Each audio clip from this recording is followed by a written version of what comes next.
should not be a cause for concern for non-terrorists. For the law-abiding citizen of this country, I am addressing you with all sincerity. Huwag ho kayong matakot kung hindi ka terorista. The president also defended the government's call to gradually reopen the Philippine economy despite relaxed lockdown restrictions in most parts of the country. In the same speech, the chief executive reiterated that exit travel restrictions have been lifted with certain safety conditions.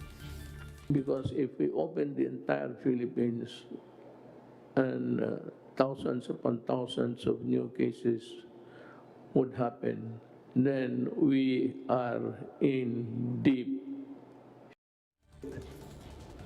Talagang mahirapan tayo. And international flights are back at the NAIA after months of travel restrictions because of COVID-19. Let's get the latest from News 5's Gerard de la Peña, who joins us live from NAIA Terminal 3 today. Gerard, how's it going over there? Sean, international flights have resumed here at the NAIA Terminal 3, the first time since Metro Manila was placed under community quarantine. But those who are itching to travel for leisure cannot leave just yet.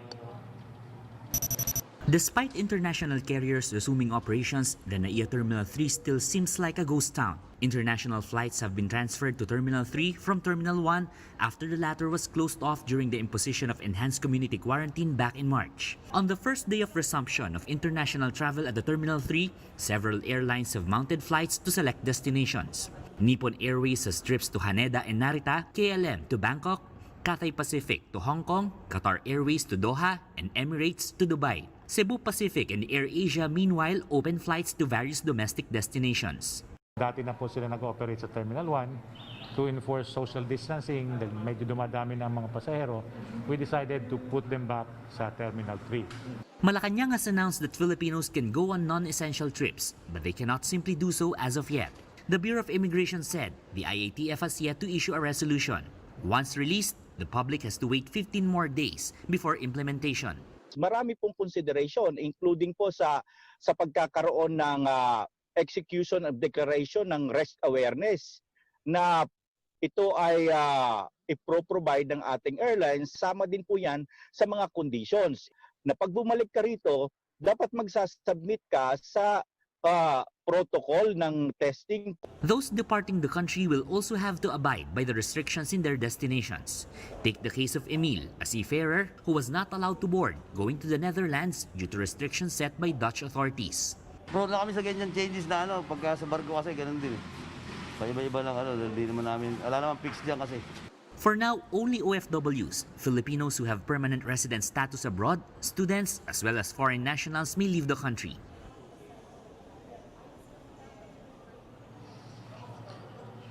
Sean, those who have confirmed flights may come here to NAIA Terminal 3 48 hours before their scheduled flights. That's why the Manila International Airport Authority has provided these tents so that passengers can have a place to stay in while waiting for their flights.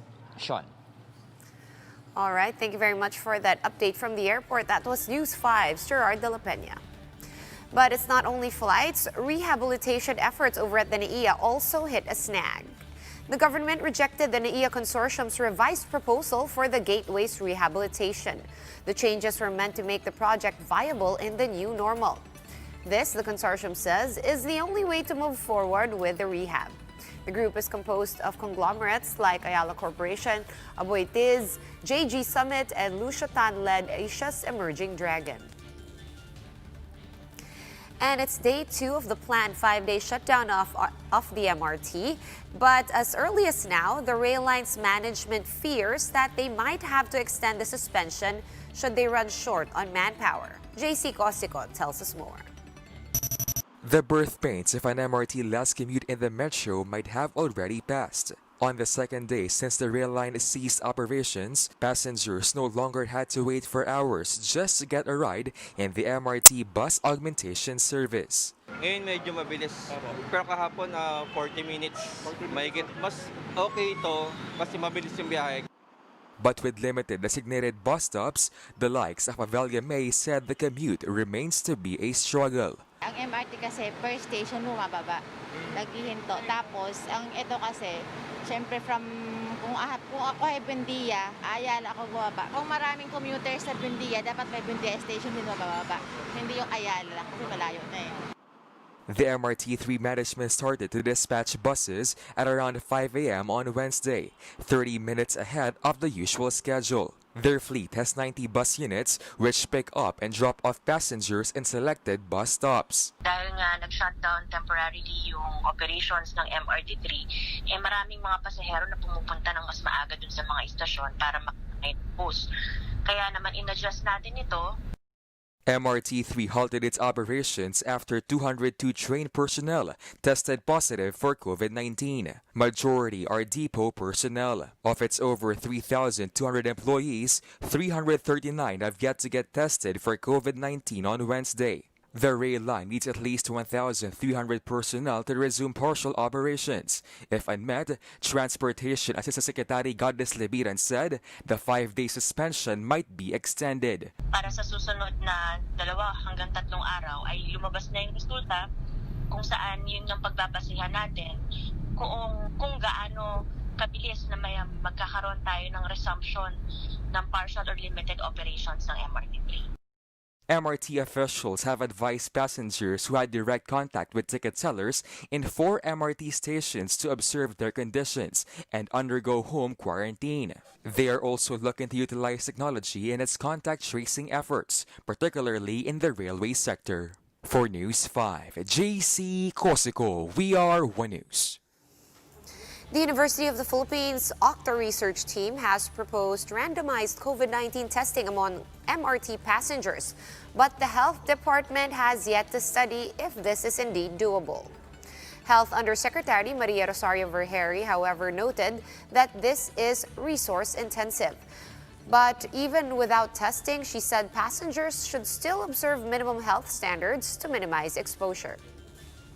Sa tingin ko, yung randomized testing of each of those who's going to ride the MRT, for example, kailangan natin pag-isipan na maigi kasi nga it's resource intensive.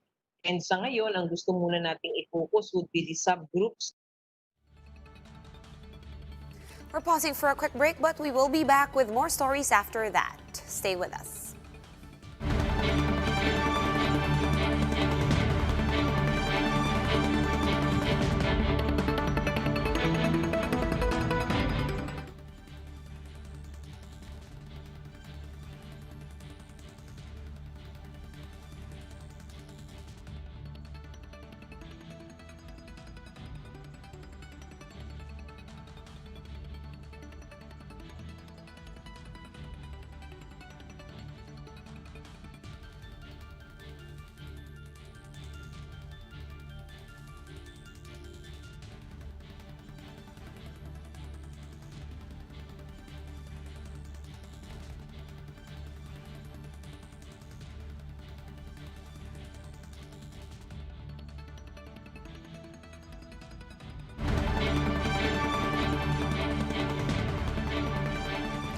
Hi, I'm Shani Yao, and you're still watching One News Now. The Health Department says that COVID-19 updates for today will be released at 8 p.m. That is around 4 hours later than usual. As of yesterday, though, July 7, the country has recorded nearly 48,000 cases. The number of fatalities now stands at over 1,300, while more than 12,300 patients have recovered from the virus. During a meeting in Davao City last night, presidential spokesperson Harry Roque said a new reporting strategy focusing on the number of active cases will be imposed in the coming days. And in a media forum, the DOH acknowledged the projection of UP experts that COVID-19 cases in the country could shoot up to 100,000 by the end of August. Undersecretary of Health Maria Rosario Vergere noted, however, that the estimate may still change depending on various factors. Pero kailangan nating i-interpret with caution kapag mga estimates. Kasi sabi nga natin, these are models and these models have assumptions. Vergeire also shared that there are areas in Metro Manila that have recorded 100% increase in infections due to community transmission. Merong mga ibang factors na nung pinag-aaralan namin, nakikita natin na yung iba galing sa repatriates, may iba naman galing dun sa sinasabi natin ng mga workers or these closed institutions. And the government is preparing to assist more than 1,000 stranded individuals in Metro Manila. Interior Secretary Ed Año says about 4,000 of them were transported back to their hometowns this week. Close to 1,500 are still seeking shelter over at the Philippine Army, the Air Force, and Philippine Ports Authority. The next batch of trips might be slated before the end of the month. Maaari ito po ay sa last week po ng July. Kapag po natapos na rin yung mga naka-quarantine sa ngayon, bunga ng mga inihatid nating LSI. And the first batch of remains of OFWs who passed away in Saudi Arabia will be brought back home this week. 44 bodies of deceased OFWs are expected to arrive at the Villamor Air Base on Friday morning via chartered flight. Of the 44, 15 died due to COVID-19. Labor Secretary Silvestre Bello III says the bodies will be sent right away to crematoriums as prescribed by the government's health protocols. 274 bodies of deceased OFWs have yet to be repatriated from Saudi Arabia, with the second batch expected to arrive on Monday. Unang-una, humihingi kami ng paumanhin at pag-unawa dahil gusto man namin sana isama sabay-sabay sila. Hindi po natin nakayanan yung mga requirements at saka pati mismo yung limitation ng capacity ng transport facility. Kulang yung hindi kaya yung 274. Kaya pag-isipan namin na decide ng interagency na by batches na lang. And several salons grilled ABS-CBN for the supposed biased reporting. However, some senators say politicians are not one to meddle with the media's editorial content. Los Baños has the full story. When it comes to so-called biased and unfair news reports, Senator Nancy Binay says she and her family have had their fair share. She recalled the left and right Senate investigations into her father and former Vice President Jejomar Binay back in 2015. The lawmaker also remembered frequenting headlines when she first ran for senator in 2013. But these, says Binay, should not be a factor in deciding ABS-CBN's fate. ABS was not fair to us. For me, that is a fact. Pero, yun na nga dapat hindi yun kasama doon sa issue ng pag-renew ng franchise ng ABS. Kasi di ba, parang that's between me and ABS. Huwag natin idama yung buong bayan. Binay recalled seeking help from the network's ombudsman to raise their complaints. But as politicians, she says, they should not be onion-skinned. In the lower house, several lawmakers cried foul over ABS-CBN's alleged biased reporting. Asked if Solons at some point abused hearings to forward personal issues, the senator had this to say.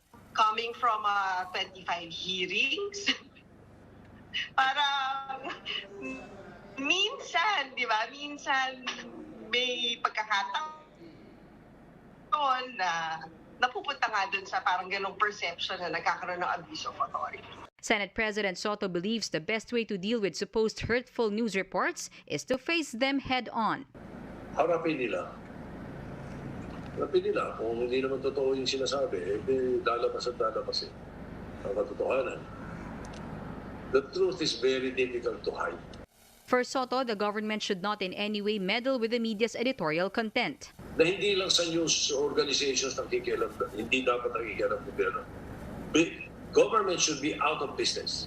Yes. Government should not meddle with business. Pag may mga pagkakamali o may mga violations, okay, punahin mo. Pero that's different from pakikialam. Pala spokesman Harry Roque earlier insisted that President Duterte remains neutral on ABS-CBN's franchise issue. He then called on Solons to decide based on their conscience. The lower house is expected to finally vote on ABS-CBN's franchise at the committee level on Thursday. For News 5 Los Baños, we are One News. For more updates, follow News 5, The Philippine Star, and Business World online. Visit our website, onenews.ph, for more in-depth analysis. You can also catch One News on the Signal Play app. Register for a free account now at www.signalplay.com and stream One News live anytime, anywhere. I'm Sean Yao. We are One News.